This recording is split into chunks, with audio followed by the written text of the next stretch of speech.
예. 이제 신림동에 이제 경매 물건이거든요.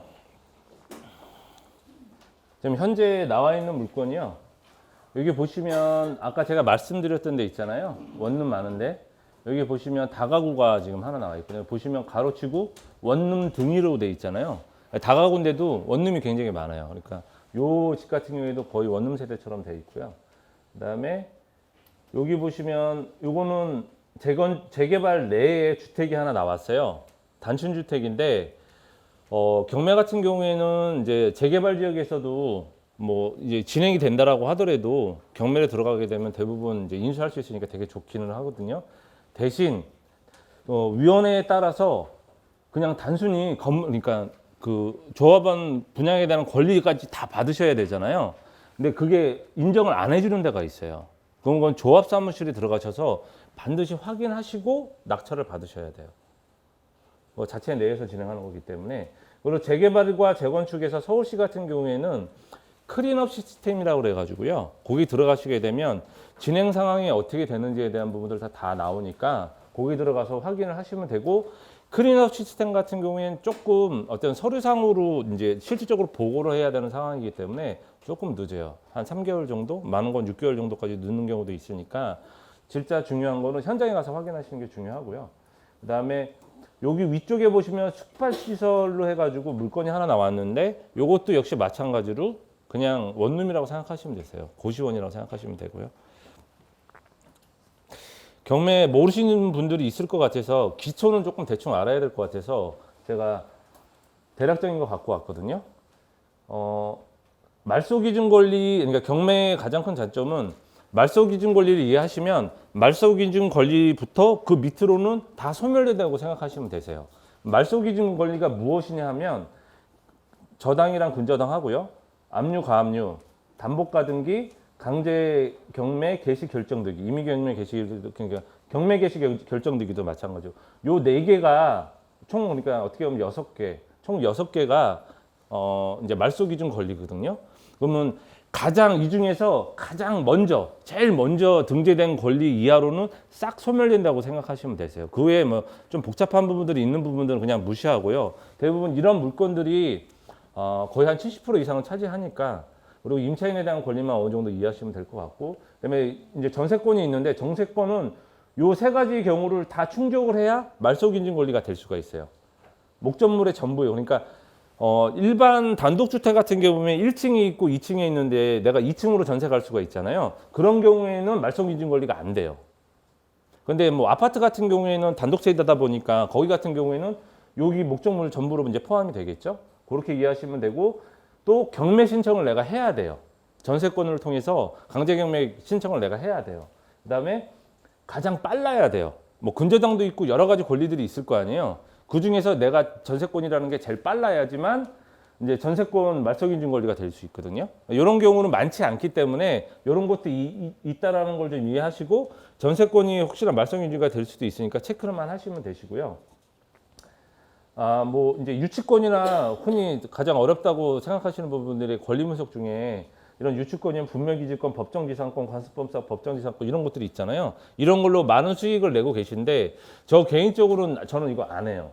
왜냐하면 이거를 수익으로 많이 내는 건 맞는데, 뭐 예를 들어서 유치권이라고 한다면 100% 무조건 소송을 들어가야 되거든요. 거의 소송에 들어가신다고 생각하시면 되세요. 근데 기본적으로 소송이라는 게 뭐 1, 2개월 단기간에 끝나는 게 아니잖아요. 뭐 짧으면 1년, 많은 거 뭐 3, 4년 진행하는 것도 봤거든요.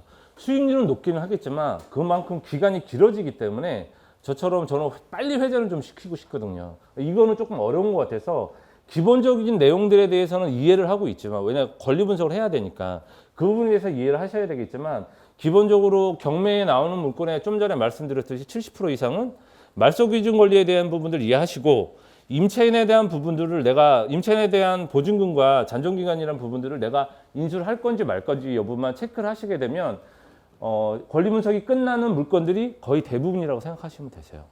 경매 접하지 않다 보니까 옛날에 초창기 때 이 그 경매 그 뭐라고 하죠? 사람들 내보내는 거 뭐라고 하죠? 갑자기 생각이 안 나네. 네, 명도라는 부분들 때문에 예전에 명도라는 개념이 없었거든요. 지금은 인도명령이라는 제도가 있어서 경매가 굉장히 좀 좋은 거거든요. 되게 유리한 부분을 점유하고 있으니까 그 부분 때문에 그렇고 경매가 좀 안 좋은 물건이라고 생각하시는 분들이 되게 많이 있어요. 근데 꼭 그렇지는 않거든요. 이런 제도가 없다라고 한다면 그렇죠? 좀 문제가 많이 오히려 역으로 생길 수가 있잖아요. 그러니까 그렇게 이해하시면 되고 말소기준 권리와 임차에 대한 부분들에 내가 인수할 건지 없는지 부분들만 이해하시면 어느 정도 경매에 접근하실 수 있다. 대신 기본적으로 권리에 대한 부분들에 대해서 공부는 좀 하셔야 되겠죠. 그다음에 임차인에 대한 부분들이에요. 대략적으로만 설명해 드릴게요. 이제 대항 요건이라고 그래가지고 요거는 아셔야 되는 이유가 내가 임차인이 될 수 있는 경우도 있잖아요. 이런 부분을 정확하게 하셔야 되니까 이제 주택이란 부분들은 이사하고요, 주민등록신고, 그러니까 전입신고 보통 하잖아요. 내가 집에 들어가서 살고 그다음에 전입신고를 하면 대항 요건이 갖춰준다고 생각하시면 되세요. 그러면 그걸로 인해서 대항력이 발생을 하세요. 그러면 그 어떤 누구가 와도 내가 그 기간과 잔존 보증금에 대한 부분들은 지키실 수가 있으세요. 그러니까 대항력이라는 분들 전입을 꼭 하시고요. 그다음에 상가는 이제 좀 다른 게 이사하고요, 점유하고 사업자 등록증을 하셔야 돼요. 이게 두 개가 좀 차이가 있고요. 대항요건은 이제 요 부분을 이제 주택이라는 부분에서 요걸 갖추시게 되면요, 내가 갖춘 날 바로 발생을 하는 게 아니라 그 다음 날 0시부터 발생을 해요. 그럼 내가 오늘 이사를 했다고 하고 전입신고를 하셨어요. 그러면 오늘 저녁 12시부터 0시부터 발생을 하는 거예요. 그러면 좀 조심하셔야 될 게, 만약에 근저당이 나보다, 근저당 같은 경우에 오전에 들어오거든요. 9시 정도에 들어오는데, 그럼 근저당 같은 경우에 내가 오늘 이사 오는 날에 근저당이 들어왔다라고 하면 나보다 선순위가 될 수 있는 거잖아요. 그러니까 항상 이제 계약하시기 전에, 잔금지 치르시기 전에 등기부 확인하시는 습관을 조금 들이시면 그런 부분에서 좀 미리 예방하실 수 있겠죠. 그다음에 이제 확정일자기라고 하면 대항 요건은 말 그대로 나의 권리라고 생각하시면 되고요. 확정일자는 뭐냐면 이제 배당순이라고 생각하시면 되세요. 이 확정일자는 대항 요건, 그러니까 대항력을 갖춘 전제 하에 이게 진행이 되는 거예요. 이게 만약 안 갖춰졌다라고 하면 확정일자는 의미가 없다라는 거. 확정일자는 배당 신청 요구 종기일 안에 배당 신청을 해야 돼요. 쉽게 예를 들면 제가 살고 있어서 대항력이나 이런 거 다 갖추고 있는데 저희 집이 경매에 들어갔어요. 나도 모르게 경매에 들어간 상황이 됐어요. 그럴 때 배당 요구하세요. 그래서 법원에서 날라오거든요. 배당 요구를 하시게 되면 나 요거 이제 경매 진행돼서 나중에 배당되게 되면 내 보증금 내가 다 받고 나 이사할게. 찝찝하잖아요. 그럴 경우에 배당 신청을 하시면 되고, 만약에 안 하시고 그냥 사시겠다라고 하면 기존의 기간 동안 내가 사시겠다라고 한다면 신청 안 하시면 되세요. 그리고 확정일자는 요새 이제 동사무소, 그러니까 동사무소에 가시면, 동사무소는 옛날 말인데 또 거기 가시게 되면 같이 보통 이제 이사를 하게 되면 같이 하게 되니까 같이 그냥 하시면 될 것 같고요. 이제 순위에 따라서 이거 배당 받는 거니까 그 순위는 아까 얘기했듯이 말소기준 권리, 그렇죠? 그 기준으로 해서 그 이후로는 내가 그냥 배당 받게 되면 이제 이사하고 이제 보증금 받고 이제 이사하시면 되세요. 그런 거 확인하시면 되고, 임차인이 결국엔 대부분 다 걸려지는 거거든요. 이런 것만 확인하시면 되세요. 이런 것만 서류상의 장부들만 잘 활용을 하시게 되면 대부분 잡아낼 수 있는데, 흔히 이제 가장 임차인이라고 해서 가짜 임차인들이 되게 많아요. 근데 사실 그거는 서류상으로 좀 확인하기에는 조금 애매모호한 부분들이 많이 있어요. 제가 제 동생한테 경매에 들어가서 그 사이에 뭐 경매 들어간 거 내용을 알아서 제 동생이랑 임의적으로 대충 이렇게 계약을 해도, 아니면 구두상으로 계약을 해도 그거는 어쨌든 계약이기 때문에 인정을 받게 되거든요. 뭐 여러 가지로 뭐 문제가 이것저것 따져보긴 해야 되겠지만 그런 부분들이 있으니까 요거는 조금 이제 경매에 들어가시게 되면 꼭 체크하시고 확인하시고요. 소액보증금이라고 그래가지고 임차인이 너무 다 쫓겨나고 늦게 이제 신고가 돼 있어, 내가 전입을 늦게 하는 바람에 돈 다 제대로 못 받으시고 그냥 나가시는 경우가 되게 많아서 최소의 비용이라도 좀 건져낼 수 있게끔, 어디 가서 월세라도 좀 구할 수 있게끔 만드는 게 소액보증금이거든요. 거의 제일 먼저 받는다고, 경매 비용 외에 제일 먼저 받는다고 생각하시면 되세요. 근데 요 조건을 다 갖추셔야 돼요. 경매 개시 결정 전까지 대항 요건을 갖추고, 경매가 들어간다고 하면 등보상에 경매 개시 결정된다고 등기에 딱 찍히거든요. 그 전까지 대항 요건을 갖추셔야 돼요. 아까 말씀드린 전입이랑 주민등록증이랑 해가지고 갖추셔야 되고, 소액보증금 최우선 변제금 범위 안에. 그러니까 범위가 있어요. 금액 범위가 있어요. 그 안에 내 보증금이 포함이 돼야지만 비용을 받을 수 있어요. 그러니까 서울은 뭐 몇 년도에 얼마에 얼마, 얼마에 얼마 이렇게 있거든요. 거기에 들어가셔야 되고 배당 요구 정기 이전까지 배당 신청하셔야 되고요. 배당 신청을 무조건 해야 되고요. 배당 순위와는 상관없어요. 그러니까 내가 만약에 소액보증금을 받는데 뭐 다가구 같은 경우 보면은 뭐 여러 명이 있을 수 있잖아요. 나보다 늦게 온 사람도 이 소액보증금은 상관없이 다 받으실 수가 있으세요. 그러니까 순위에 상관이 없어요. 내가 먼저 들어왔건 내가 뭐 10년 전에 먼저 들어왔다라고 하더라도 이 소액보증금 내에 포함이 된다라고 한다면 다 받으실 수 있고요. 그 다음에 중요한 거는 금액의 매각대금에 내가 만약 2억짜리 아파트가 경매에 나왔는데 이 소액보증금을 받는 분들이 되게 많아요. 근데 그 보증금에 소액보증금으로 받는 합이 만약에 뭐 1억 5천 정도 된다. 그러면 5천이라는 부분도 받을 수가 없거든요. 그럼 안분배당으로 해서 서로 배당해서 가져가요. 그 안에 2분의 1 범위 안에 포함돼야 돼요. 이 정도만 아시면 될 것 같고요.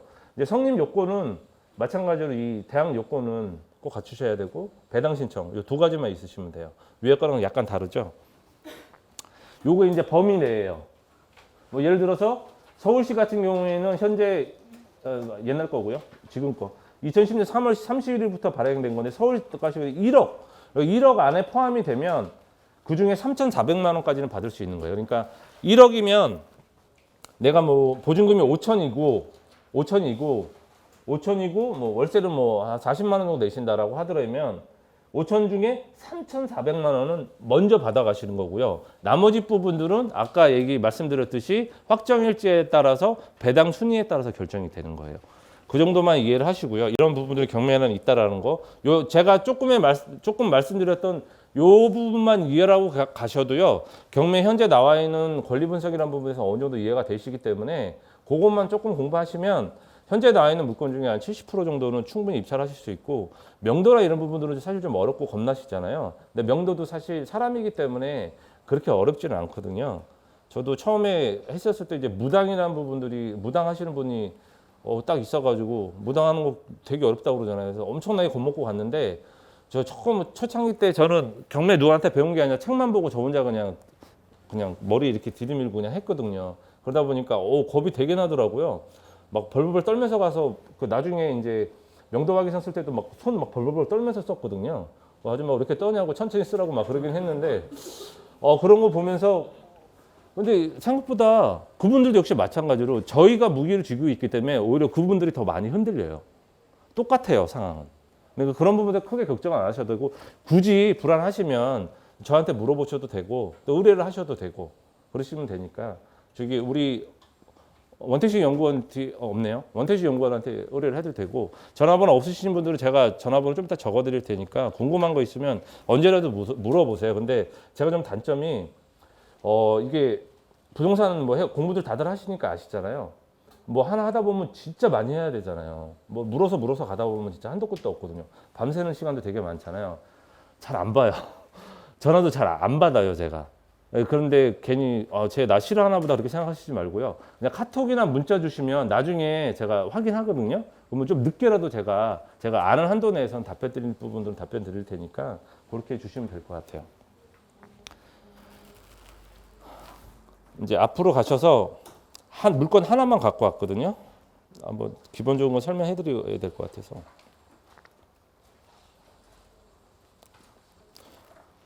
여기 보시면 요 물건이에요. 2017-106344 요 물건에 대한 부분들이거든요. 여기 보시면 단독주택이고요. 번지수가 나오고 한 개 목록이잖아요. 왜 한 개 목록이니까 이 번지 외에 한 개의 번지가 더 있다라는 거거든요. 그러니까 확인해 보셔야 되겠죠. 대표는 단독주택, 기타 용도는 대지고요. 채권자는 이분이 강제경매 넣었네요. 하이로닉? 그러면 주식회사 하이로닉 그러면 아무래도 이제 회사일 확률이 좀 높겠네요. 체크 확인해 보셔야 되고 소유자는 이분이고요. 채무자도 이제 채명하시라는 분이고 감정가액은 1억 2,300,080,850원이네요. 그다음에 서울 같은 경우에는 20%씩 떨어지고요. 저 지방 같은 경우에 한 30%씩 떨어져요.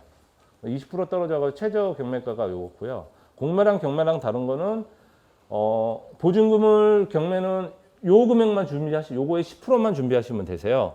근데 공매 같은 경우는 내가 쓸 금액의 10%를 준비를 하셔야 돼요. 내가 만약에 여기 1억을 쓰실 거라고 하면 1억에 대한 10%니까 1,000만 원을 준비하셔야 돼요. 그게 좀 다른 점이고요. 경매 대사 보면 건물은 전부인데 토지 보시면 지분이죠. 그렇죠? 그럼 이 이유에 대해서 확실하게 체크하시고 입찰을 하셔야 돼요. 그다음에 면적은 토지 면적은 한 10평 가까이 되고요. 건물 면적은 한 5평 정도 되네요. 배당 종료일이 되게 중요해요. 아까 말씀드렸듯이 임차인이 이전에 신고를 안 하면 배당을 못 받으니까 이 부분을 항상 체크를 하시고 소액보증금도 역시 마찬가지로 요 전에 신청을 안 하게 되면 의미가 없기 때문에 요 항상 체크하시고요. 입찰 예정일은 7월 달이네요. 아직 시간이 좀 많이 남았네요. 건물은 되게 이쁘네요. 화장실도 이거 딱 대충 보기에도 건물 보니까 밖에 화장실이 있는 것 같거든요. 좀 예술이네요. 근데 여기 아까 말씀드렸듯이 재개발 지구 내에 묶여 있잖아요. 그 부분도 100% 체크를 좀 해보셔야 되겠죠. 사진 들어가서 보시면 대략적으로 이런 모양이라는 거 체크하시면 되고요. 이제 매각 물건 이제 법원의 공적인 서류들을 잘 체크하시고요. 이제 임장을 가게 되잖아요. 현장 답사를 가시게 되잖아요. 그러면 이 실질적으로 여기에 있는 부분들을 다 확인하시고 현장 답사를 가실 때는 확인 차원에서 가셔야 돼요. 현장 답사를 가셔서 무엇을 알아야 된다는 부분들보다는 지금은 되게 정보들이 되게 잘 나와 있거든요. 그 임차인들도 많이 알기 때문에 신고들을 제대로 잘 하세요. 그러니까 공적인 서류들을 잘 체크를 하시면 현장에 가서 확인한 차원에서 하시고 아까처럼 좀 약간 특수물건이나 이런 부분들만 좀 현장에서 좀 체크해 보시면 되겠죠. 어쨌든 그렇고요. 매각 물건 명세서가 이 물건이 어떤 거라는 거 재원을 알려주는 거거든요. 매각 물건 명세서 반드시 확인하시고요. 여기에 있는 내용 중에 임차인에 대한 부분들이 이렇게 정확하게 나와 있어요. 임차인이 보증금이 2,500이고 전입 신고는 언제 했으며 확정일자는 언제 신고했는지 이런 부분들까지 다 나오고 배당 여부까지도 다 체크가 돼요. 요거 체크하시고요. 여기 보시면 비고란이라는 거 보이시죠? 여기를 항상 꼭 확인하세요. 왜냐하면 뭐가 문제가 있다거나 좀 특이한 상황이 있으면 이 비고 라인에 100% 명시를 하게 돼 있어요. 그럼 이거 보고 체크를 하시면 되시고요. 여기서 보시면 최선순위 설정일자라고 해서 보이시죠? 토지 근저당권, 건물 압류 이렇게 돼 있잖아요. 이게 더 빠르죠. 그러면 여기 나와 있는 최선순위 설정일자가 아까 말씀드렸지 말소 기준 권리가 될 확률이 되게 높아요. 여기 제일 밑에 보시면 매각으로 소개된 가등기 담보권, 가압류 전세권 등기일자가 최선순위 저당일자보다 빠른 경우에는 요게 넣어준다고 했잖아요. 그렇죠? 가압류는 다 보면 어떻게 보면 가등기 담보권만 빼고 나머지는 다 말소 기준 권리가 될 수 있거든요. 그럼 여기 최선순위 설정일자로 드러난 부분들이 대부분 될 확률이 높으니까 요거 확인할 때 같이 하시는 것도 괜찮으세요. 등기 굳이 안 봐도. 아닌 경우도 있어요. 그거는 나중에 알려드리고요. 보시면 지분으로 이렇게 돼 있어요.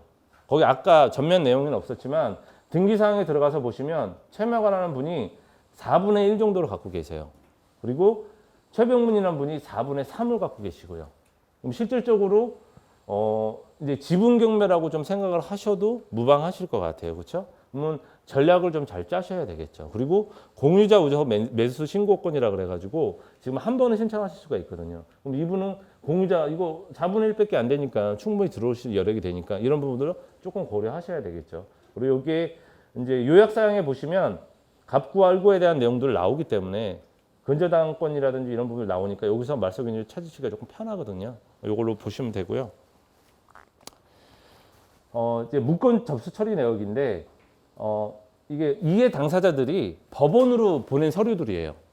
신고한 서류들이라든지 그런 부분들이에요. 그러니까 임차인이 만약에 배당 신고나 이런 거 했다라고 하면 여기 다 쓰여지겠죠. 그다음에 뭐 채권자라든지 이런 부분들 채권 신고를 한다라고 그러면 여기 다 쓰여지겠죠. 그다음에 문건 송달 내역이라고 또 있어요. 그거는 법원에서 이해 당사자들한테 보내는 거거든요. 근데 그것도 좀 확인하셔야 될 게 이분이 임차인인지 아닌지 헷갈리는 사람들이 있을 수도 있잖아요. 근데 거기 내용에 보면 법원에 임차인으로 발송을 했는지 뭐라고 발송했는지라는 분들 체크를 하시면 일단 법원에서 임차인으로 보는 거거든요. 그러면 거기에 맞춰서 준비를 하시면 되세요.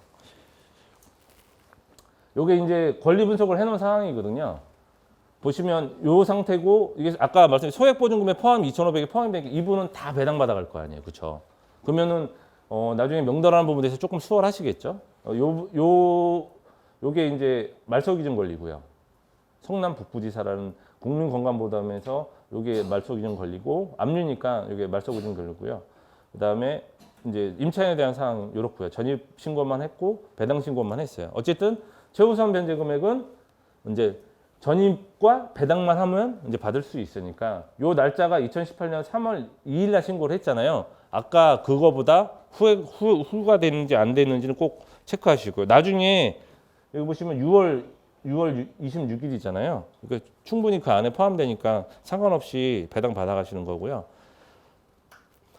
이렇게 다 배당을 받아가시면 좀 편한 게 이제 명도 확인서라고 해가지고요. 내가 명도 확인서를 써줘야지만 명도 확인서에 인감증명서를 첨부를 해야지만 이분이 가서 법원에서 배당을 받을 수가 있어요. 제가 잔금을 다 치르게 되면 보통 짧게는 한 주에서 길게는 한 달, 그 사이에 배당 기일자가 잡히거든요. 이분이 가서 보증금을 다 받으시려면 그거에 맞춰서 받을 수밖에 없거든요. 제가 서류를 가져가야 돼요. 그러면 명도하실 때 조율하시면 되세요. 내가 이사하는 조건으로 이걸 주시면 되는 거잖아요. 인감증명이랑 같이. 그러면 명도가 조금 쉬워지시겠죠.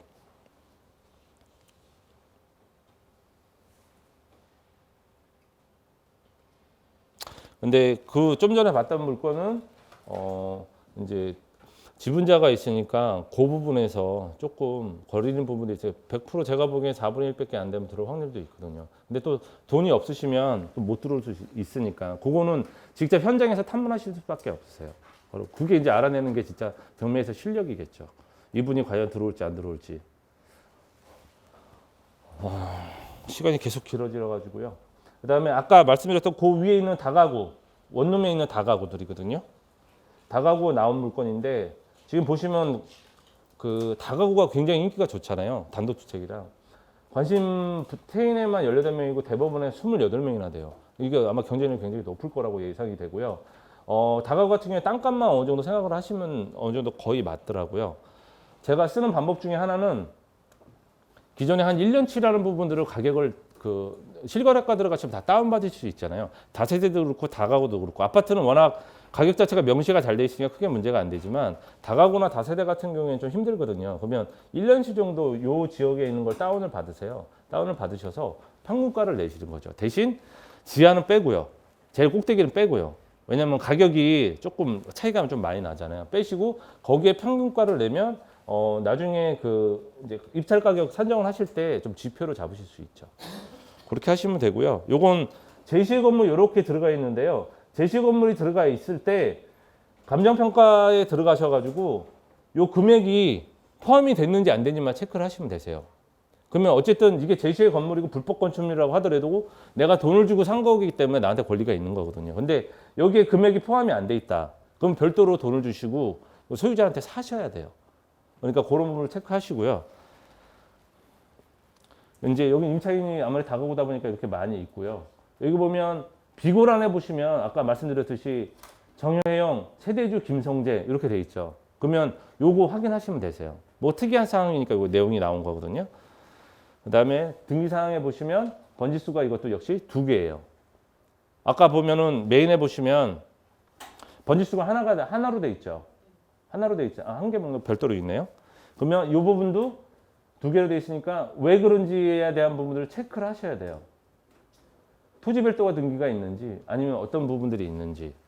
건축물 대장을 띄워보니까 건축물 대장상에는 하나로 합병이 됐더라고요. 합병은 됐는데 등기상에 이제 말소를 아직 안 하거나 아직 정리를 안 한 상태인 거죠. 그건 체크해 보시면 되세요. 그렇게.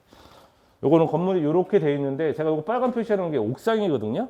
옥상에 이렇게 점선으로 이렇게 해놨잖아요. 다 나머지 실선인데 그럼 실질적으로 요거 불법 건축물이라는 얘기예요. 그러면 경매에 나와서 이렇게 됐다는 거는 이행강제금이 나올 확률이 좀 높겠죠. 보통은 이런 다세대 같은 경우에는 이행강제금이 비싸진 않는데 조례에 따라서 좀 다르기는 한데 마포 같은 경우에 5회만 내시면 되고요. 내 앞전에 있는 사람이 만약에 2회, 3회 냈다.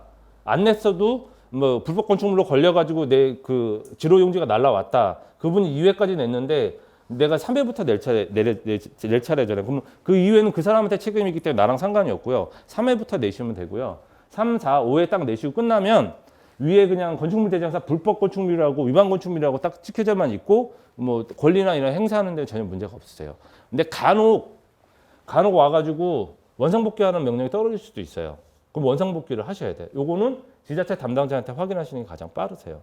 근데 대부분 다세대 같은 경우에는 저도 갖고 있는 경매를 받아서 갖고 있는 거 불법 건축물이 있는데 그냥 갖고 있어요. 그냥 제가 되게 착해가지고 처음에 저 혼자 했잖아요. 그래가지고 구청과 그 담당자 찾아가가지고 저 위반 건축물이니까 이제 지로 주세요 그랬더니 이상한 놈 찾아보더라고. 뭐 여기까지 뭐하러 왔냐고. 그냥 가라고 그러더라고요. 그리고 안 왔어요. 지로가 가서 기다리면 내가 1년치 해가지고 잘 보내줄 테니까 걱정하지 말고 기다리세요. 그래서 잘 내려고 괜히 걸리면 안 되니까 생각했는데 현재까지도 한 번도 안 날라오고 있어요. 나중에 몇 년 지나서 하도 궁금해서 전화를 해봤는데 마포구에 2사람이 담당을 하거든요. 다른 지역들도 다 비슷할 거예요. 근데 불법 건축물이 그냥 다세대 건물만 있는 건 아니잖아요. 다세대 되게 많긴 하지만 이런 건물도 되게 위반 건축물도 엄청나게 많거든요. 간판만 해도 엄청나잖아요. 그걸 다 관리해야 되는 거니. 되게 어렵죠. 1층 같은 경우에 뭐 다세대 1층 같은 경우에 원래는 주거시설이 아니라 그린생활시설로 이제 분양하는 경우가 많이 있거든요. 근데 주거시설로서 그것도 불법이거든요. 근데 그렇게 하는 이유가 주차장 때문에 그렇거든요. 근데 그런 것들도 되게 많은데 그거 다 일일이 다 확인하기가 어렵거든요. 그러니까 위반 건축물도 잘 활용하시면 팁이 될 수가 있는데 요새 드론이 갑자기 나오는 바람에 드론으로 다 촬영해버리면 얼마 전에 보니까 그 고속도로에서 속도 위반도 다 드론으로 촬영하고 있더라고요. 그러니까 고속도로 다실 때 이제 규정 속도로 지키시고 달리셔야 될 것 같아요. 그러니까 이 위반 걸치는 것도 제가 보기에 향후에는 좀 쉽지 않을 것 같아요. 뭐 이제 양성화 기간이 있기는 한데 다세대나 이런 것들은 양성화 기간 내에도 주차장이나 이런 게 걸려가지고요. 양성화 하기가 쉽지 않으세요. 근데 다가구나 이런 거 조금 얘기가 달라지니까 그렇게 보시면 되고. 요것도 이제 보시면 임차인들이 이렇게 많은데 대부분 다 말소예요. 일부만 이거 소액 보증으로 해서 좀 받아가시고요. 참 불쌍하죠. 어떻게 보면 몰라서 이런 거니까 법 위에 잠자는 자는 책임지지 않는다고요. 그러니까 어느 정도 아셔야 돼요. 그러니까 경매 부동산 하신다라고 한다면 경매를 하게 되면 일단 등기부등본을 잘 보시게 되고요. 그다음에 서류상의 문제들이 되게 많기 때문에 공시나 이런 부분들이 되게 잘 보실 수 있거든요. 경매를 하게 되면 또 되게 디테일하게 꼼꼼하게 보여요. 하나만 실수하시면 내 돈이 그냥 날아가잖아요. 경매하시는 분들이 실력이 되게 좋아질 수밖에 없는 이유가 굉장히 꼼꼼하게 봐요. 굉장히. 경매 공부도 어느 정도로 해보시는 것도 부동산 하시면서 그게 나쁘지는 않을 것 같아요. 그렇고요. 보시면 되고 이게 제가 얘기를 하다 보니까 시간이 너무 길어져 가지고 다 할 수 있을지 모르겠네요. 일단 여기가 이제 백구정거장이에요. 여기 빨간색 표시 있는 데 있죠. 여기가 청주계 성당이라고 해서 서원 성당이라고 해서 좀 유명한 성당인데 여기에 이제 백구정거장이 들어와요. 요렇게 꺾여서 바로 밑에가 여기가 아까 말씀드렸던 미림여고 사거리 정거장이고요. 여기 아파트 보이시죠? 현대아파트. 이게 현대아파트예요. 산 꼭대기에 제일 세대수 많다라는 거. 여기까지 거리가 얼마 안 돼 보이죠. 역시 마찬가지로. 여기 서원도 성당이라고 있고요. 이게 모양은 요렇게 조감도 하나 가지고 여기 서원성당이에요. 그럼 여기 역사 입구가 이렇게 나오고요. 이 앞에도 역사 입구가 나오고 여기 건물 새 걸로 이렇게 보이시죠? 이렇게 새 걸로 보이시죠? 여기 보시면 요 부분이거든요. 이렇게 공사하는 거 보이시죠? 그러니까 이미 계획을 이렇게 다 잡고 가는 거예요. 그럼 여기 이 건물 내에 이게 그린생활시설인 것 같은데 일부는 땅 자체가 시청거나 지자체일 확률이 높겠죠. 거기에 맞춰서 이미 계획이 나와 있는 상황이더라고요. 그러니까 어느 정도 아까 생활권 계획 이런 것도 다 그려져 있거든요. 그 체크를 한번 해보시면 되시고요. 여기서는 주변에 아파트가 여기 보시면 건영 아파트라고 해서 조그만 것밖에 없어요. 가장 근접한 거로. 여기 보시면 요 아파트 있죠. 요 아파트가 얘기도 좀 이따 나오니까 보시면 될 것 같아요. 요 다음에 이제 108정거장이라고 해가지고 이제 신림역이랑 같이 2호선이랑 해서 투획서권이 되는 거겠죠. 신림역이 상권 자체가 약하지는 않잖아요. 또 상권이 굉장히 커지고 있거든요. 거기에 맞춰서 신림역에 들어오기 때문에 여기 신림역 정거장 투획서권이 되는 거예요. 2호선 타고 강남 접근하기도 이제 좋아질 거고요. 그런 쪽으로 보시면 되시고요. 여기 이제 신림역에 여기가 순대타운인데 여기 보시면 이게 백화점이에요. 올라가는 게. 근데 이 백화점을 올릴 거라는 내용도 생활권 계획에 이미 나와 있어요. 뭐 행정계획을 아시면 다 이미 다 이해할 수 있다라는 거. 그다음에 요거는 요쪽 방향으로 보신 거예요. 제가 여기서 찍어서 이렇게 보인 거고요. 여기 요쪽으로요. 신림동 쪽으로. 순대타운 쪽으로 찍은 거고요. 요게 요쪽 방향으로 이렇게 찍은 거예요. 요게 남부순환도로고요. 이렇게 보시면 되고요. 시간이 짧은 거니까 간략하게 중요한 부분만 체크해서 넘겨드릴게요. 이거 상업관계에 나온 내용인데 여기 보시면 빨간색이 이렇게 보이시죠? 이거 상업지역. 그다음에 제가 아까 비끗진 부분들은 뭐였죠? 준주거죠. 준주거 이미 다 바뀌었어요. 싹. 여기는 많이 진행이 됐어요. 왜냐하면 그만큼 사업성이 나오잖아요. 가격이 투획세권은 가격이 여기는 오르는 지역이기 때문에 상업적이 워낙 강하기 때문에 여기 보면 도림천 연계 보행공간 조성이라고 돼 있잖아요. 걷고 싶은 문화거리 조성. 요 라인으로 걷고 싶은 문화의 거리를 공사를 거의 끝났어요. 그래서 전에는 여기 순대타운은 여기 있으니까 사람들이 여기가 많았었는데 여기 빨간색들 다 보이시죠? 젊은 층들은 다 뒤쪽으로 다 넘어가고 있어요. 기존에 나이가 있으신 분들이나 젊은 분들이나 되게 여기 많은데 순대촌 자체가 약간은 좀 노후한 느낌이 좀 있잖아요. 그러다 보니까 새로운 어떤 지금의 젊은이들은 대부분 SNS에 이렇게 촬영하고 그렇죠? 어떤 상권 자체가 이야기거리가 없으면 진행 자체가 되게 안 되거든요. 그러다 보니까 망원동이나 홍대나 연대나 이런 분들이 되게 잘 될 수밖에 없는 이유도 그런 부분이에요. 여기도 마찬가지로 그런 형태로 만들어 나갈 계획이에요. 근데 여기는 조건이 좋은 게 기존의 상업시설에 도림천이 지나가고요. 경전철도 이제 투획수권으로 바뀌고요. 여러 가지로 바뀌기 때문에 자체가 되게 좋아질 것 같고요. 여기 보시면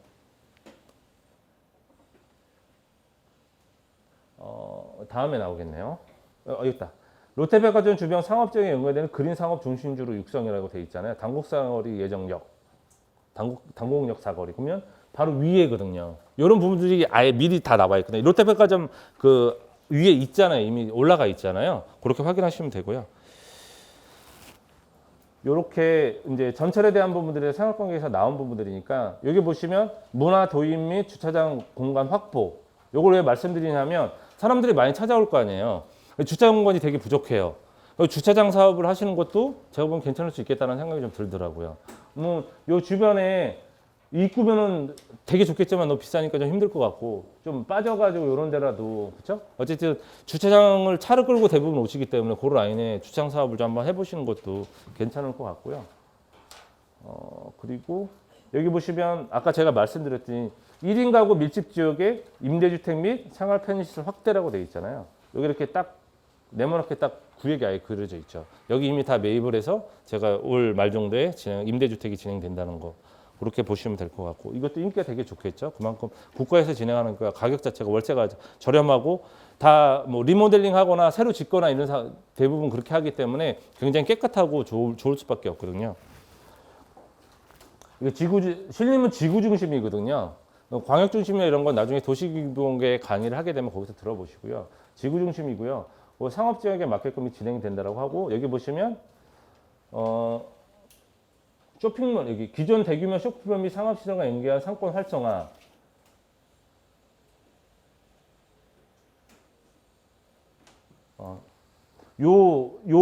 이제 여기에 이제 롯데백화점 저기 백화점이 들어오는 내용도 여기 다 들어가 있거든요.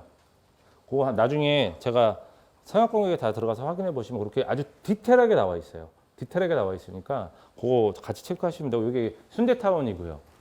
순대타운도 제 개인적인 생각에는 얼마 전에 답사도 갔다 왔는데 먹으면서 느낀 게 옛날식으로 시장처럼 딱 들어가면 길게 쭉 돼서 앉아서 먹잖아요. 그렇죠? 근데 젊은이들은 그런 거 별로 안 좋아할 것 같거든요. 약간만 조금 분위기를 바뀌고 이틀에만 조금 바꾼다고 하면 전문의들에 맞게끔 이렇게 따로따로 앉아서 할 수 있는 공간으로 바뀐다라고 한다면 좀 많이들 갈 것 같은데 어쨌든 그래도 사람은 꽤 많더라고요. 저녁 시간에는.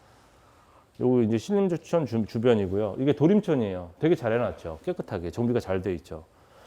그러니까 이런 부분들이 같이 연계가 되다 보니까 얘기가 되겠죠. 사진도 찍을 수 있고 이제 연인끼리 가가지고 좋은 것도 할 수 있고 가끔 물에 빠뜨려도 되고요. 물도 많이 깨끗해졌더라고요. 그런 거 하시면 되니까. 보시면 보세요. 되게 깨끗해요, 진짜. 저 물고기도 되게 많더라고요. 순간 잠깐 물고기 잡는 거 되게 좋아하거든요. 근데 제대로 잡아본 적은 없어요. 낚시하러 가면 한 2시간 앉아 있으면은 물고기 구경 자체를 못 해가지고 제 원이 갔는데 1시간 내에 물고기 낚싯대에 이렇게 걸려서 올라가게끔 하는 거. 누가 얘기하더니 바닷가에 가면 그거 쉽게 한다고 그러더라고요. 마찬가지로 제가 요 말씀드렸던 건 부동산은 정보가 제일 중요한 거잖아요. 그럼 정보가 굳이 남들한테 물어보지 않아도 행정계획만 어느 정도 보셔도 거기 안에 정보 다 있다. 고민 안 하셔도 된다. 그 말씀을 드리고 싶어서 낚시 얘기를 말씀드렸어요. 그다음에 이 신림동 바로 건너편에 신원시장이라고 해서 골목시장이 이렇게 길게 쭉 있어요. 근데 여기가 제가 받았던 느낌은 저는 이제 망원동에 살거든요. 망원동이 어떻게 발전했던 과정들을 다 알아요. 그리고 망원동의 경매물건이라는 거 워낙 도전을 많이 해봤고 일부는 갖고 있고요. 부동산 망원동의 부동산이 재작년까지만 해도 몇 개가 있는지 정도까지도 알았거든요. 현재도 연락하시는 계시는 분들이 있어요. 저는 다세대라 이런 부분들 위주로 좀 하기 때문에 옛날 다세대들을 아주 싸게 사서요. 경매로 싸게 사서 싹 수리를 해가지고 저 뒤에 우리 원태식 연구원이 그런 부분도 되게 잘하거든요. 그래서 맡기고 그거를 이제 임대 목적으로 해서 나중에 한 몇 년 갖고 있다가 이제 차익 올라가면 이제 팔고 그런 목적으로 진행을 하고 있거든요.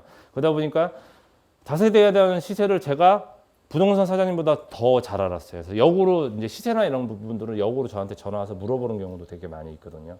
근데 부동산도 조금 제가 보기에는 많이 좀 바뀌는 추세인 것 같아요. 전에 재작년만 해도 저한테 그러니까 서로 연락하고 이런 부동산 분들이 되게 많은데 지금은 다 떠나시고요.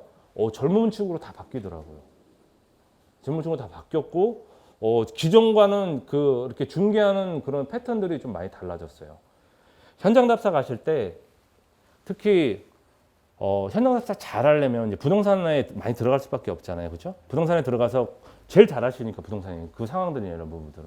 근데 부동산 들어가기 되게 두려워하시는데 들어갔었을 때 별로 안 좋은 표정이나 너 시세 조사만 하러 왔지, 너 경매하는 사람 맞지, 이런 표정이면 그냥 나오세요. 거기 굳이 있을 필요 없어요. 괜히 막 저거 하면서 있을 필요 없고 많잖아요. 부동산. 딴 데 들어가시면 되세요. 딴 데 들어가면 그 중에서도 또 게임분이나 좀 괜찮은 분들은 잘 설명을 해주시거든요. 거기다 팁을 하나 더 드리면 내가 가서 얘기를 많이 하면 그 부동산에 많은 정보를 얻지를 못해요. 부동산에서 나한테 얘기를 많이 해주는 부동산을 가셔야 되세요.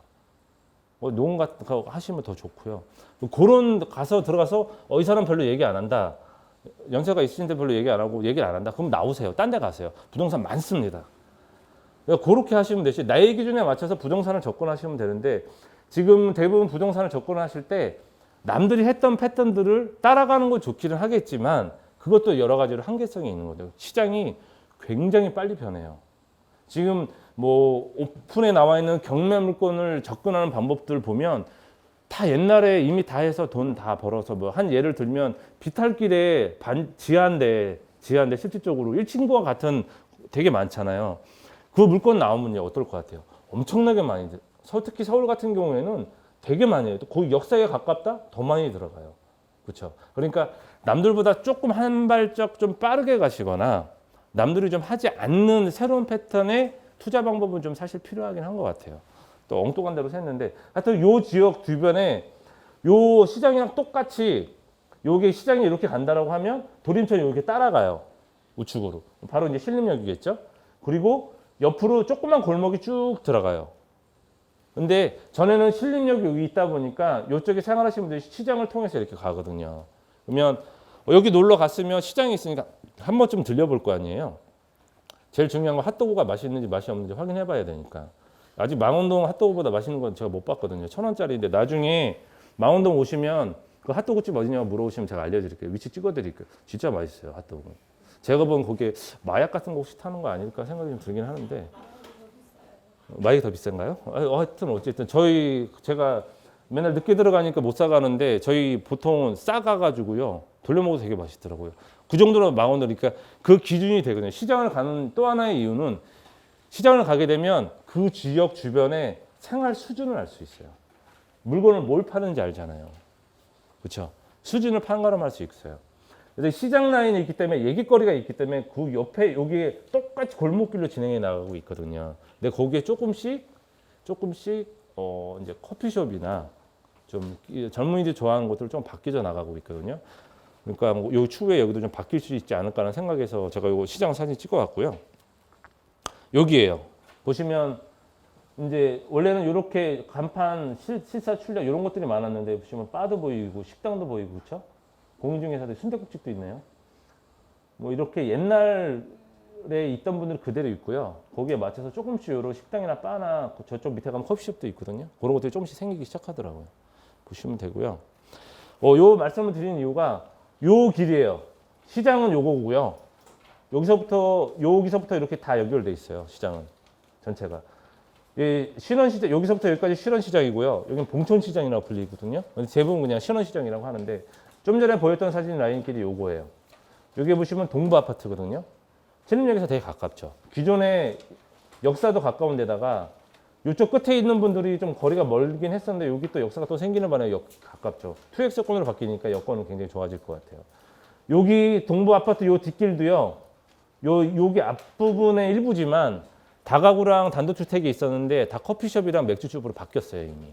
그러면 요 라인도 그런 가능성이 좀 있다라는 거고 현재 보시면 이것도 아까 그 메인 아파트처럼 가격이 좀 많이 상승했어요. 매매가가 2억 8천인데 지금 2억 한 천 정도 되고요. 여기에서 가장 가깝기 때문에 그렇게 확인하시면 되고요. 요거는 여기 있는 아파트예요. 아파트랑 빌라 참. 신림 하이츠 빌라라고 해가지고 총 7개. 요건 아니구나. 요렇게 요 모양으로 해서 신림 하이츠 빌라라고 있는데 요게 4층짜리 건물이거든요. 관리가 깨끗하게 잘 돼 있어요. 평수도 비교적 넓은 편이에요. 그러면 재건축이나 이런 부분을 좀 어느 정도 생각해 보실 수 있겠죠. 여기 보시면 길이 이쪽으로 올라가는 건 좀 고바오예요. 길이 이렇게 올라갈 수 있거든요. 약간 좀 산비탈이에요. 여기 좀 약간 높은 지형이거든요. 근데 이쪽으로 올라가면 평탄하게, 그러니까 스무스하게 길게 해서 낮게 올라가실 수 있어요. 여기랑 아예 그 경사도가 다르고요. 가서 보시면, 꼭대기 가서 보시면 알겠지만, 요렇게 요 라인으로요. 현재 요 입구까지요. 아, 우리 그 빌라 다세대 하시는 분들 업자분들 진짜 빨라요. 다 다세대로 다 바뀌었어요. 신축으로 싹. 그만큼 가격이 올랐으니까 사업성이 나왔으니까 다들 바뀌었겠죠. 그래서 가격 자체의 상승력은 좀 사실 좀 있기는 해요. 근데 재건축이라는 부분을 조금 고려하실 수 있고 면적이 좀 넓다라는 부분들 그런 부분을 체크하시면 되고요. 그러다 보니까 4억 2천인데 지금 이제 전세는 한 2억 6천 정도 되고요. 연세가 좀 있으신 분들이 많아서 그 부분은 어떨지 잘 모르겠어요. 그다음에 요 뒤에 보면 이게 신한 아파트예요. 바로 붙어 있거든요. 신림 이렇게 모양은 여기 보시면 제가 신한 아파트 꼭대기에서 이거 찍은 거예요. 사진을. 이게 하이츠빌라가 이런 모양으로 되어 있고요. 이렇게 길게 이렇게 되어 있고요. 요건 좀 이따 설명드릴게요. 그리고 이게 이제 아파트인데 건물 보시면 6층짜리 건물이거든요. 5층짜리 건물이에요. 근데 대략 보셔도 6층짜리처럼 보이죠. 약간 높게 지어져 있더라고요. 그리고 건물 옥상에 이렇게 연결한 거 좀 특이해서 찍어왔는데 이게 층고가 되게 낮아요. 저가 가면 막 달랑말랑 하더라고요. 옛날 집이라서 그런지. 제가 보기엔 재건축 해야 될 것 같은데 어떨지는 잘 모르겠어요. 어쨌든 여기도 가격이 지금 2억 6천에서 1억 8천 정도 되고요. 평수는 이 정도 되고 제가 건물 올라가면서 봤는데 이거 보면 문 입구 벌어진 거 보이시죠? 너무 오래돼가지고 와꾸들이 다 안 맞아요. 다. 보면 이런 거 보면은 재건축을 할 수 있는 가능성이 있는데 재건축이나 재개발이나 짧은 기간에 해결이 되는 건 아니잖아요. 요새 뭐 신탁사를 통해서 하면 좀 기간이 짧아진다라고 하지만 실적으로 추진위원회에서 구성하고 접장 뽑고 뭐 이런 여러 가지 복합적인 부분들을 따지면 한 10년 정도 봐야 되니까 당장 갑자기 되지는 않겠죠. 약간 묻어두는 형태로 가셔야 좀 맞다고 보고요. 아까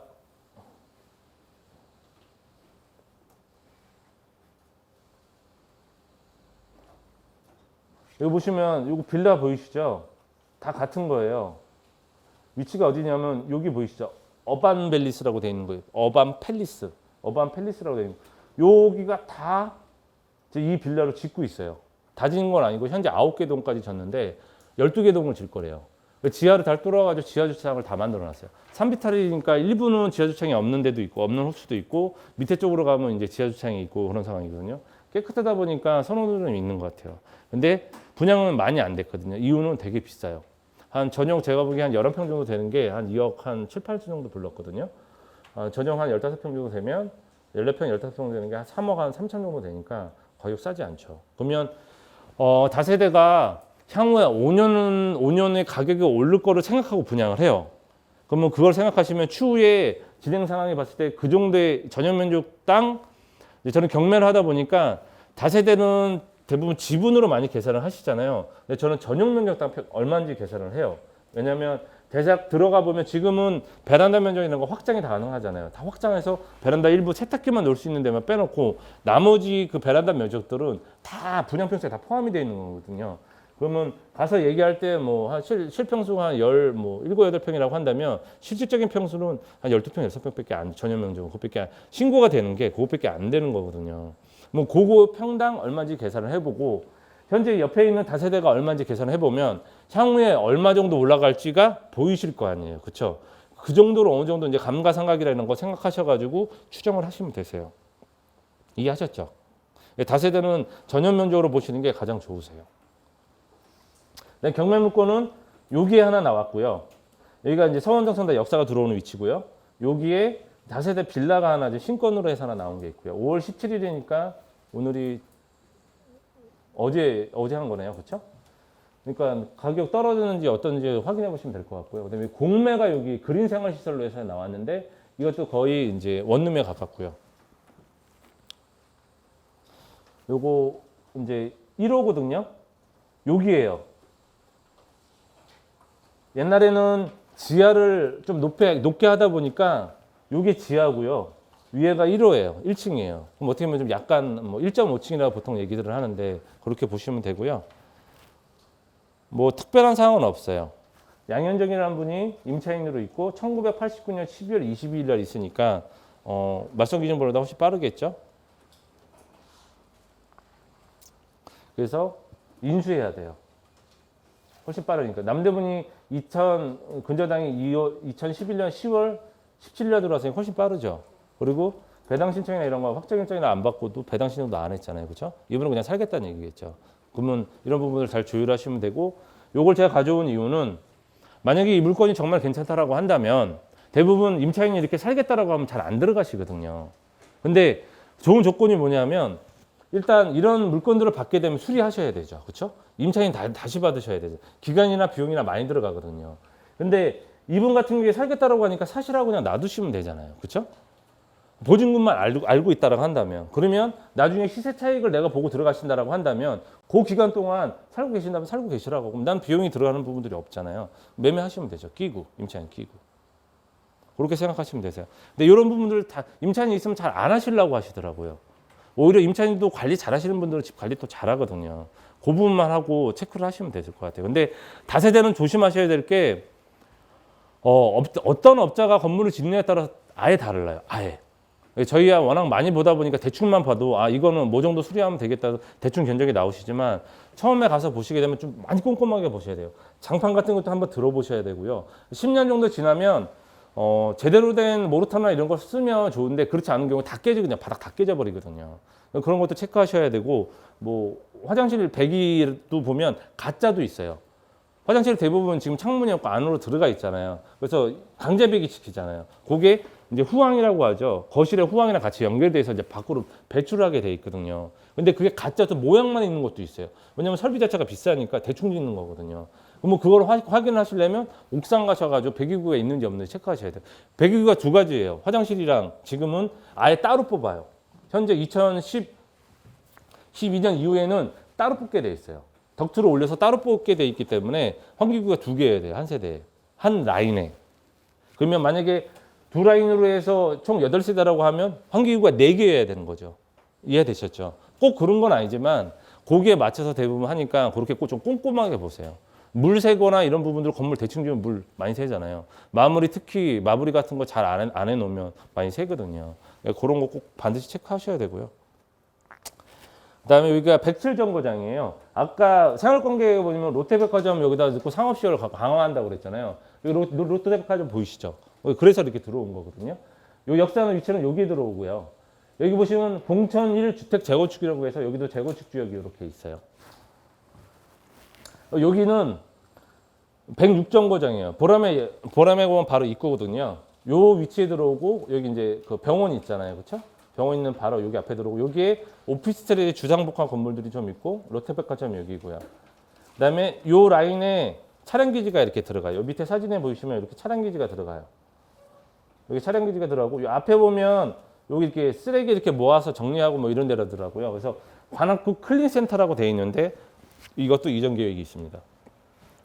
두 가지 안이 있어요. 하나는 지하로 들어가서 지하에서 차량 기지가 들어가기 때문에 이거 공사할 때 지하로 들어가서 지하에서 정리를 하는 거 하고요. 위에 공간은 별도로 다른 걸로 쓰는 걸로 하고 아니면 하나는 이전한 두 가지 안이 있는데 아직 결정된 건 없으니까 추후에 찾아보시길 바라고요. 공원이 있다 보니까 이게 좀 많이 쾌적할 것 같아요. 생활권 계획은 이렇게 신대방 생활권이랑 같이 묶여 있어요. 여기에서 특징적인 거는 여기가 신대방 2동, 여기가 신대방 1동이거든요. 보라매 공원이에요. 보라매 공원에서 약간 여기 보면 산이 또 있어요. 조그만 산이 하나 있는데 아예 단절이 되어 있어요. 여기 생활권과 여기 생활권은 아예 달라요. 여기는 외국인들이 많이 거주하고 있어요. 대림에서 밀려서 나오다 보니까 여기서 산비탈이거든요. 그러다 보니까 가격이 저렴하다 보니까 외국인들이 되게 거주를 많이 하고 거기에 맞춰서 생활권 계획도 외국인을 어떻게 하겠다, 편의시설을 넣겠다라는 부분이 되게 많아요. 그리고 여기 같은 경우에 신대방 상거리가 역세권 개발로 해서 굉장히 발전되고 있고 발전됐고 발전될 거거든요. 신대방 생활권이랑 보라매 공원이나 요 이제 경절천이 이렇게 들어가잖아요. 여기는 생활 편의시설이 되게 좋아져서 여건들이 되게 좋아질 거예요. 하지만 재건축이나 이런 부분들은 다 재정비 촉진이고 이런 거 다 캔슬됐어요. 현재 있는 상태를 깨끗하게 정비할 계획이에요. 그 정도만 아시면 될 것 같고, 요거 이제 좀 전에 말씀드렸던 이게 난곡선 이렇게 들어가는 거고, 신림선 예정역들 이렇게 보면 다 표시가 이미 돼 있죠. 요게 신림선 역사 위치가 나오기 전에 생활권 계획이 나온 거거든요. 그 전에 이미 다 표시가 되어 있으니까 요것만 봐도 대략적인 역사 위치를 아니까. 왜 역사 위치가 중요하냐면요. 만약에 여기에 여기 생겨요. 여기에 여기 생기는 거랑 여기에 여기 생기는 거랑 여기에 건물이 다세대가 하나 있다고 치자고요. 여기에 만약 역사가 생기면 거리가 짧잖아요. 가격이 오르겠죠. 이웃집은 생기면 가격에 크게 영향을 안 받고 좀 여건은 좋아지긴 하겠지만. 그래서 역사 위치가 굉장히 중요해요.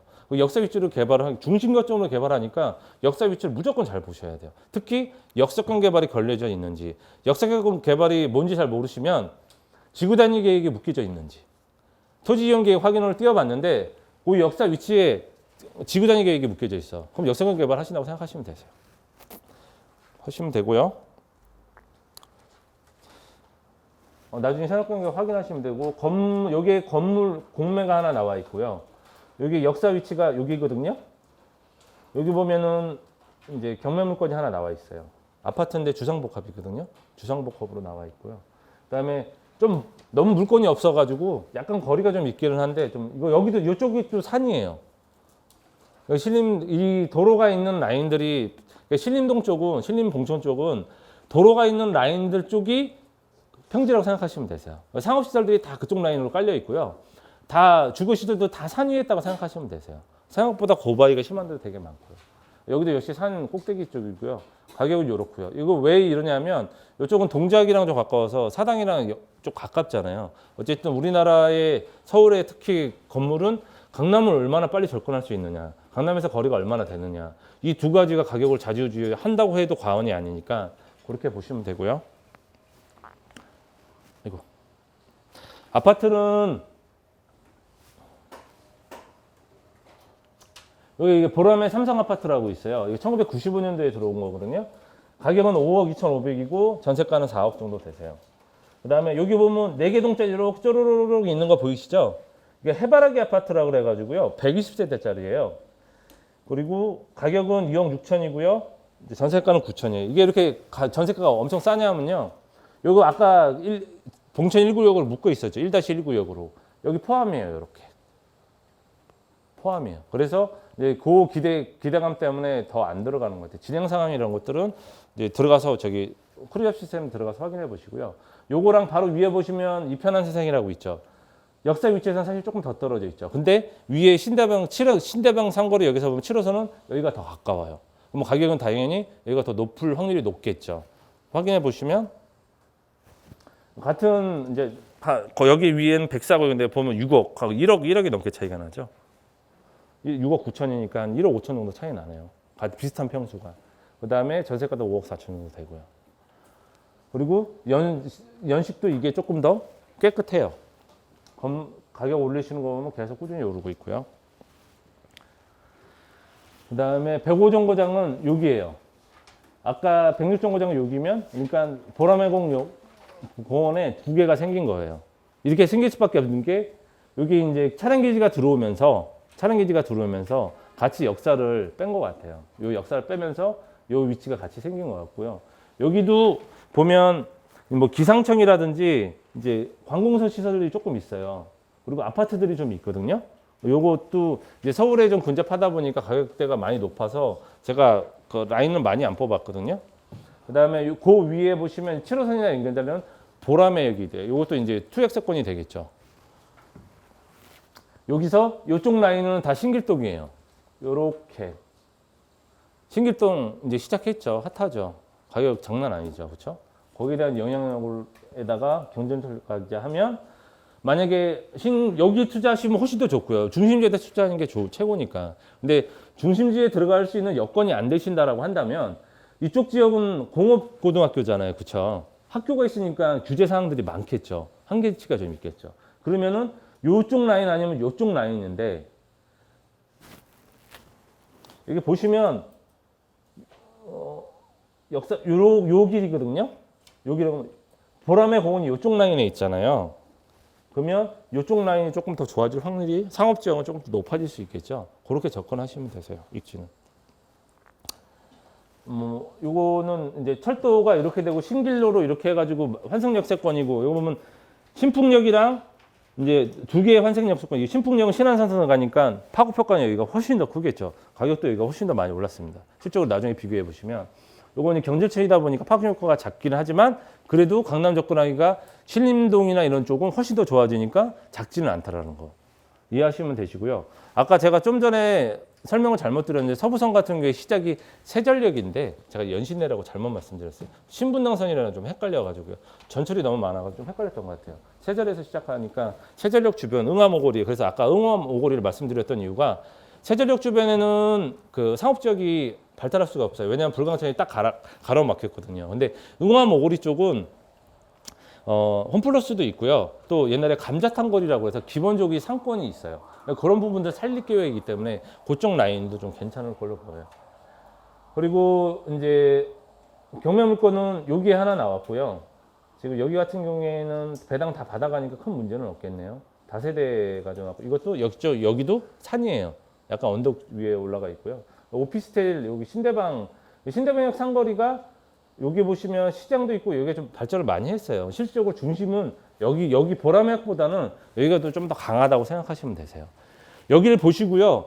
이 옆으로 이제 바로 신안산선은 신풍역이잖아요. 신풍역을 가보시면 되세요. 신풍역이 현재 상업지역이라는 부분에 어떻게 되어 있는지.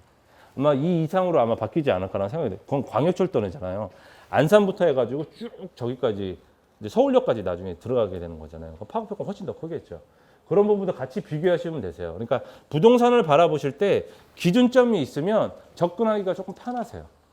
그러니까 뭐 부동산을 하실 때 뭐 건물 자체도 뭐 이렇게 만약에 일반 주택을 하신다면 좀 구체적으로 주택을 하신다면 주택에서도 아파트를 하실 건지 다세대를 일반 뭐 다가구를 하실 건지 아니면 토지를 하실 건지 이런 부분을 정확하게 해서 그거를 조금 좀 집중적으로 공부를 하시다 보면 전반적인 공부를 해야 되겠지만 하시다 보면 다른 것들도 보여요. 어느 정도 수준이 되시면 갑자기 눈이 좀 해안이 생기거든요.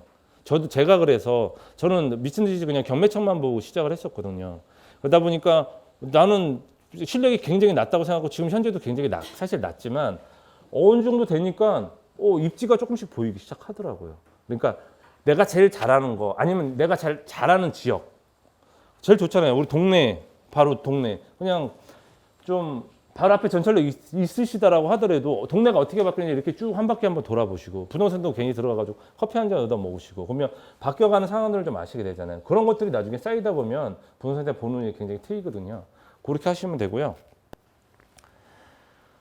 이거 마저 보고 싶게요. 신림선을. 그 다음에 여기가 이제 103정거장이에요. 여기 대림 아파트라고 해가지고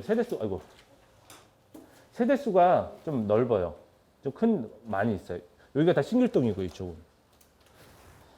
그리고 역사 모양 이런 형태로 이제 들어올 거고요. 여기가 신림선에서 이쪽 라인으로 다 신길동이잖아요. 이렇게 정비구역이 이렇게 신길동 정비구역이 이미 다 이런 거 되게 궁금해 하시잖아요. 몇 구역이고 생활관계에 들어가시면 이렇게 다 나와 있고 진행사항이 어느 정도 됐는지까지도 다 나와 있어요. 체크해 보시면 되세요. 여기 그 아까 요 대림 아파트가요. 가격 보시면 지금 한 5억 7천 정도 되고 3억 7천 정도 되잖아요. 근데 가격은 많이 변동은 없죠. 요게 1호선이거든요. 대방역 1호선인데 여기서 1호선까지 거리가 좀 있다 보니까 그런 한계치가 좀 있어서 그랬는지 가격이 많이 안 올랐어요. 좀 전에 보라매역에 있는데 보시면 거기도 한 요 정도 5억대 정도 됐었죠. 삼성 아파트 6억 조금 넘었지만 그러면 그거랑 이거랑 놓고 비교를 해보시는 거예요. 여기 분명히 여기는 신길동이라는 부분도 있어서 이제 아파트들이 엄청나게 들어올 거 아니에요. 아파트만 들어오진 않겠죠. 생활 편의시설을 당연히 따라서 들어오겠죠. 그러면 대방역이라는 위치가 대방역은 1호선 현재는 1호선이지만 대방역이 1호선이 지하계획이 있잖아요. 그렇죠? 이미 발표냈고 공사 시작했죠.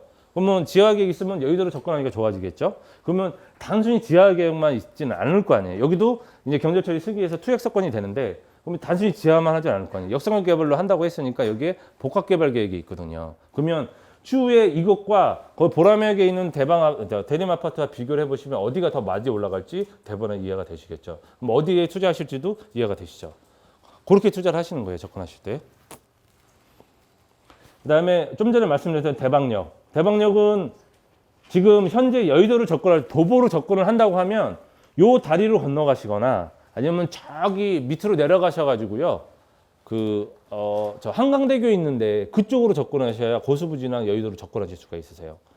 현재는 단절되어 있거든요. 근데 앞으로 지하가 되면서 싹 바뀔 거예요. 여의도 접근하기가 되게 좋아지겠죠. 근데 현재 여기 아파트들 보이시죠? 아파트들. 이 아파트들 뒤쪽이야 뭐 당연히 뭐 막혀 있으니까 안 좋겠지만 이 메인에 있는 이런 아파트들은 이게 전철 때문에 오히려 안 좋은 시설물들이었는데 이게 지하로 들어가면 여기가 공원화 내지는 어떤 개발 계획들이 있을 거 아니에요. 그렇죠? 여의도에 여기에 분명히 뭐 여기 이제 길이 이게 뭐죠? 천이조 있고 그러면 뷰가 당연히 좋아질 거 아니에요. 여기 가격 자체가 당연히 올라갈 수밖에 없는 상황들이 될 수밖에 없겠죠. 또 대방역 역세권 개발이 있으니까 그 역세권 개발로 인해서 생활 편의 시설들이 100% 들어올 테니까요. 상업 시설도 들어오고 여건들이 좋아지겠죠. 이렇게 보시면 되고 요거 이제 좀 전에 말씀드렸듯이 이렇게 보면 지구 단위 계획으로 이렇게 묶여져 있잖아요. 그렇죠? 그러면 여기는 역세권 개발이 있다라고 생각하시면 되세요. 내용들은 확인해 보시면 되고 여기도 마찬가지로 다 복합 개발한다고 다 나와 있죠. 신길역도 그렇고 여기도 그렇고 보시면 되고요. 여기가 이제 마지막 종착역인 서부선과 만나는 이제 색강역이에요. 색강역은 위치가 여기쯤 되고요. 그렇게 보시면 되고 여의도는 서울도시기본계획에서 이제 3대 도심 중에 하나거든요. 영등포와 여의도. 여기는 뭐 이제 그 증권가나 이런 부분들이 많아서 이렇게 다 바꿔야겠다라는 거로 계획이 잡혀져 있고요. 특히 오래된 아파트들이 많이 있잖아요. 이거 만약에 올라가게 되면 한도 뭐 장난 아니죠. 가격이 이미 많이 오르긴 했지만 더 오를 폭이 많고 그 이유가 여기 스카이라인을 맞춰서 한다고 했거든요. 그러면 여긴 다른 데보다 좀 높게 올라갈 확률이 되게 많아요. 특히 또 역세권에 가깝다라고 한다면 장기 전세 출입 지침에 의해서 용적률을 상당히 상향시켜 주거든요. 그러면 많이 나오는데 400% 이상 나올 수도 있거든요. 그럼 현재 시점에서 굉장히 현재 주거 지역인데 이종밖에 안 되는 지역 같은 경우에는 몇 프로 안 되잖아요. 그렇죠? 근데 거기가 한 400% 정도 나온다면 상당할 거고 그런 지역들을 또 종상향 시켜줄 확률이 굉장히 높기 때문에 그렇게 해준다라고 했기 때문에 그런 영향도 상당히 있을 것 같고요.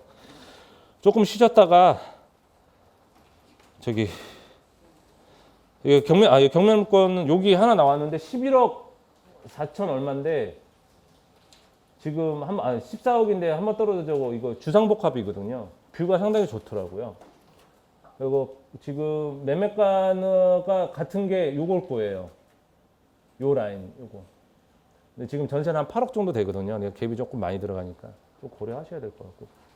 요거는 딱 나왔는데 도로만 전문적으로 하시는 분들이 좀 하는 거라서 넘어가겠습니다.